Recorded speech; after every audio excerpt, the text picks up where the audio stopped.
ಈ ನಡುವೆ ಇವತ್ತು ದೆಹಲಿಯಲ್ಲಿ ರಾಜ್ಯ ರಾಜಕೀಯಕ್ಕೆ ಸಂಬಂಧಪಟ್ಟಂತೆ ಏನು ಡೆವಲಪ್ಮೆಂಟ್ಸ್ ಇಲ್ಲ. ಯಾಕೆ ಅಂದರೆ ಅಲ್ಲಿ ನಾಯಕರು ಯಾರೂ ಇಲ್ಲ ಸದ್ಯಕ್ಕೆ ಡೆಲ್ಲಿನಲ್ಲಿ. ಒಂದು ಕಡೆ ಹರಿಯಾಣದಲ್ಲಿ ಕಾಂಗ್ರೆಸ್ ಉಸ್ತುವಾರಿ ಸುರ್ಜೇವಾಲಾ ಅವರು ಹರಿಯಾಣದಲ್ಲಿದ್ದಾರಂತೆ. ಇನ್ನು ಕೇರಳದಲ್ಲಿದ್ದಾರೆ ಸಂಘಟನಾ ಪ್ರಧಾನ ಕಾರ್ಯದರ್ಶಿ ಕೆ ಸಿ ವೇಣುಗೋಪಾಲ್. ಮಲ್ಲಿಕಾರ್ಜುನ್ ಖರ್ಗೆ ಅವರು ಡೆಲ್ಲಿಗೆ ಹೋಗಿದ್ದಾರೆ. ಅವ್ರು ಇವತ್ತು ವಾಪಸ್ ಬೆಂಗಳೂರಿಗೆ ಬರ್ತಾ ಇದ್ದಾರಂತೆ. ಮೊದಲು ಈ ಮೂವರು ನಾಯಕರು ಚರ್ಚೆ ಮಾಡಬೇಕಂತೆ. ಸುರ್ಜೇವಾಲಾ, ವೇಣುಗೋಪಾಲ್, ಖರ್ಗೆ ಚರ್ಚೆ ಆಗಬೇಕು. ಆಮೇಲೆ ಚರ್ಚೆಯ ರಿಸಲ್ಟನ್ನು ರಾಹುಲ್ ಗಾಂಧಿ ಅವ್ರ ಹತ್ರ ಮಾತನಾಡಿ ಆಮೇಲೆ CM DCMನ ಕರೆಸೋದು ಅಂತ ಈಗಾಗಲೇ ಪ್ಲ್ಯಾನ್ ABC ಸಿದ್ಧಪಡಿಸಿದಾರಂತೆ ಸುರ್ಜೇವಾಲಾ. A ವರ್ಕೌಟ್ ಆಗಲಿಲ್ಲ ಅಂದರೆ B ವರ್ಕೌಟ್ ಆಗಲಿಲ್ಲ ಅಂದರೆ C, ಏನೋ Bನೋ Cನೋ ಏನೋ ಒಂದು ಬೇಗ ಡಿಸೈಡ್ ಆಗಬೇಕು. ಬಟ್ ಇವತ್ತು ಏನೂ ಇಲ್ಲ. ಆಮೇಲೆ DK ಪರ ಲಾಬಿ ಮಾಡೋದಕ್ಕೆ ಹೋಗಿದ್ರಲ್ಲ, ನಯನಾ ಮೋಟಮ್ಮ, ಅದಾದಮೇಲೆ ಬೇರೆ ಬೇರೆ ನಾಯಕರೆಲ್ಲರೂ ಹೋಗಿದ್ರಲ್ಲ, ಅವರೆಲ್ಲರೂ ವಾಪಸ್ ಬಂದ್ಬಿಟ್ಟಿದ್ದಾರೆ. ಶರತ್ ಬಚ್ಚೇಗೌಡ ವಾಪಸ್ ಬಂದಿದ್ದಾರೆ, ಮಾಗಡಿ ಬಾಲಕೃಷ್ಣ, ಇಕ್ಬಾಲ್ ಹುಸೇನ್ ಎಲ್ಲರೂ ವಾಪಸ್ ಬಂದಿದ್ದಾರೆ. ಹಾಗಾದರೆ CM ಸಿದ್ದರಾಮಯ್ಯ ಅವರನ್ನ ಮುಂದುವರಿಸಬೇಕಾ? ಮುಂದುವರಿಸೋದಾದರೆ ಪ್ರಾಸ್ ಏನು, ಕಾನ್ಸ್ ಏನು, ಪಾಸಿಟಿವ್ ಏನು, ನೆಗೆಟಿವ್ ಏನು? DK ಶಿವಕುಮಾರ್ ಅವರಿಗೆ ಅವಕಾಶವನ್ನು ಕೊಡೋದಾದರೆ ಯಾಕೆ ಕೊಡಬೇಕು? ಕೊಡದೇ ಇದ್ರೆ ಏನಾಗ್ಬಿಡುತ್ತೆ? ಈ ಥರ ಎಲ್ಲವನ್ನ ಕೂಡ ಜಡಿ ಹಿಡಿಯೋ ಕೆಲಸ ಆಗ್ತಾ ಇದೆ. ಮತ್ತು KPCC ಅಧ್ಯಕ್ಷ ಸ್ಥಾನದ ವಿಚಾರದಲ್ಲೂ ಕೂಡ ಒಂದು ಡಿಸಿಷನ್ಗೆ ಬರಬೇಕು ಅಂತ.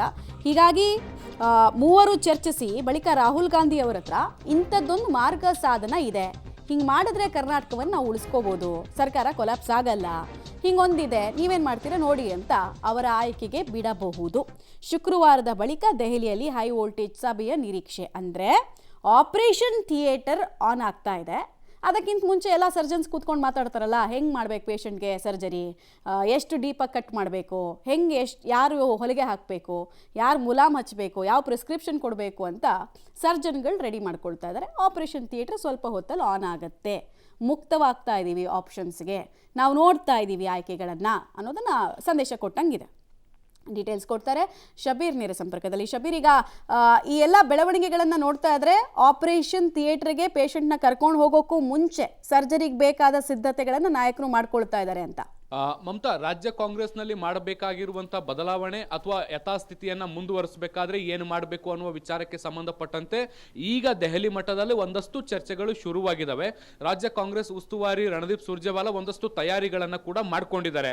ಅವರು ಬೆಂಗಳೂರಿಗೆ ಬಂದಿಲ್ಲ ಅಂತಾದರೂ ಕೂಡ ರಾಜ್ಯದಲ್ಲಿ ನಡೀತಾ ಇರುವಂಥ ಬೆಳವಣಿಗೆಗಳನ್ನು ಆಧರಿಸಿ ಒಂದಿಷ್ಟು ಪೂರ್ವ ತಯಾರಿಗಳನ್ನು ಕೂಡ ಮಾಡ್ಕೊಂಡಿದ್ದಾರೆ. ಸಂಘಟನಾ ಪ್ರಧಾನ ಕಾರ್ಯದರ್ಶಿಯಾಗಿರುವಂಥ ವೇಣುಗೋಪಾಲ್ ಅಥವಾ AICC ಅಧ್ಯಕ್ಷ ಮಲ್ಲಿಕಾರ್ಜುನ್ ಖರ್ಗೆ ಅವರು ಏನಾದರೂ ಸಭೆಗೆ ಕರೆದರೆ ರಾಜ್ಯದ ವಿಚಾರಗಳನ್ನು ಪ್ರಸ್ತಾಪ ಮಾಡಿದರೆ ರಾಜ್ಯದಲ್ಲಿ ಏನು ಮಾಡಬಹುದು ಅನ್ನೋದಕ್ಕೆ ಸಂಬಂಧಪಟ್ಟಂತೆ ಒಂದು 2-3 ಫಾರ್ಮುಲಾಗಳನ್ನು ಅವರು ಸಿದ್ಧಪಡಿಸಿಕೊಂಡಿದ್ದಾರೆ. ಅದರಲ್ಲಿ ಮುಖ್ಯವಾಗಿ ಮುಖ್ಯಮಂತ್ರಿ ಸಿದ್ದರಾಮಯ್ಯ ಅವರನ್ನ ಮುಂದುವರಿಸೋದ್ರಿಂದ ಏನೆಲ್ಲ ಆಗಬಹುದು, ಅಥವಾ DK ಶಿವಕುಮಾರ್ ಅವರನ್ನ ಏನು ಮುಖ್ಯಮಂತ್ರಿಯಾಗಿ ಆಯ್ಕೆ ಮಾಡ್ಕೊಳ್ಳೋದಾದ್ರೆ DCMಗಳು ಎಷ್ಟಿರಬೇಕು, ಪ್ರದೇಶ ಕಾಂಗ್ರೆಸ್ ಅಧ್ಯಕ್ಷರಾಗಿ ಯಾರನ್ನ ಆಯ್ಕೆ ಮಾಡ್ಕೊಳ್ಬೇಕು, ಮತ್ತೆ ಬೇರೆ ಬೇರೆ ರೀತಿಯಾದಂಥ ಕ್ಯಾಬಿನೆಟ್ನಲ್ಲಿ ಅವಕಾಶಗಳನ್ನು ಹೇಗೆ ಕೊಡಬೇಕು, ಯಾವ ರೀತಿಯಾಗಿ ಎಲ್ಲರನ್ನೂ ಕೂಡ ಸಮಾಧಾನ ಮಾಡಬಹುದು ಅನ್ನುವಂಥ ನಿಟ್ಟಿನಲ್ಲಿ ಒಂದಷ್ಟು ತಯಾರಿಗಳನ್ನು ಅವರು ಮಾಡ್ಕೊಂಡಿಟ್ಕೊಂಡಿದ್ದಾರೆ. ಆ ಎಲ್ಲ ಪ್ರಸ್ತಾಪವನ್ನ ವೇಣುಗೋಪಾಲ್ ಮತ್ತೆ ಖರ್ಗೆ ಅವರ ಮುಂದಿಡುವಂತ ಸಾಧ್ಯತೆಗಳಿದಾವೆ. ಸೊ ಈ ಎಲ್ಲ ಪ್ರಸ್ತಾಪಗಳನ್ನು ಇಟ್ಟ ಬಳಿಕ ಮೂವರು ನಾಯಕರು ಒಂದು ಹಂತದ ಚರ್ಚೆ ಮಾಡಿದ ಬಳಿಕ ಒಂದು ಅಂತಿಮ ನಿಲುವಿಗೆ ಬರ್ಬೋದು, ಅಥವಾ 2-3 ಆಯ್ಕೆಗಳನ್ನ ಪಟ್ಟಿ ಮಾಡಿಕೊಂಡು ಅದನ್ನು ರಾಹುಲ್ ಗಾಂಧಿ ಅವರ ಮುಂದೆ ಪ್ರಸ್ತಾಪ ಮಾಡಿ ಒಂದು ಅಂತಿಮ ತೀರ್ಮಾನಕ್ಕೆ ಬರುವಂತ ಸಾಧ್ಯತೆಗಳಿದಾವೆ. ಶುಕ್ರವಾರ ಅಥವಾ ಶನಿವಾರದ ಬಳಿಕ CM ಮತ್ತೆ DCM ಇಬ್ಬರನ್ನೂ ಕೂಡ ಕರೆದು ಅವರನ್ನ ಮನವೊಲಿಕೆ ಮಾಡುವಂತ ಕೆಲಸ ಅಥವಾ ಹೈಕಮಾಂಡ್ ನಿರ್ಧಾರ ತೆಗೆದುಕೊಂಡಿರುವಂತದ್ದನ್ನ ಅವರಿಗೆ ತಿಳಿಸುವಂತ ಕೆಲಸವನ್ನ ಕೂಡ ಮಾಡಬಹುದು. ಈಗ ಸದ್ಯಕ್ಕೆ ಇವತ್ತು ಮತ್ತೆ ನಾಳೆ ಯಾವುದೇ ರೀತಿಯಾದಂತಹ ಬೆಳವಣಿಗೆಗಳು ದೆಹಲಿಯಲ್ಲಿಲ್ಲ. ಬಹುಶಃ ಶುಕ್ರವಾರದ ಬಳಿಕ ಬಹಳಷ್ಟು ಮಹತ್ವದ ಬೆಳವಣಿಗೆಗಳು ದೆಹಲಿಯಲ್ಲಿ ನಡೀಲಿಕ್ಕಿವೆ. Mamata, right, thank you Shabbir ತಮ್ಮೆಲ್ಲ ಮಾಹಿತಿಗೆ. ನನ್ನ ಪ್ರಕಾರ ಈಗಲೂ ಇದು ತೀರಾ ಆರಂಭಿಕ ಹಂತ. ತುಂಬ ಏನು ಡಿಸ್ಕಸ್ ಮಾಡಿ ಒಂದಲ್ಲ ಒಂದು ಇದು ಈ ಆಪ್ಷನ್ ಅಲ್ಲ ಅಂದರೆ ಆ ಆಪ್ಷನ್ಗೆ ಹೋಗೋಣ, ಅಲ್ಲಿ ತನಕ ಸೀರಿಯಸ್ ಆಗೇ ಇಲ್ಲ ರಾಹುಲ್ ಗಾಂಧಿ. ಮುಂದಿನ ದಿನಗಳಲ್ಲಿ ಆಗುವ ಸಾಧ್ಯತೆ ಇದೆ ಅಂತ ಅಷ್ಟೇ.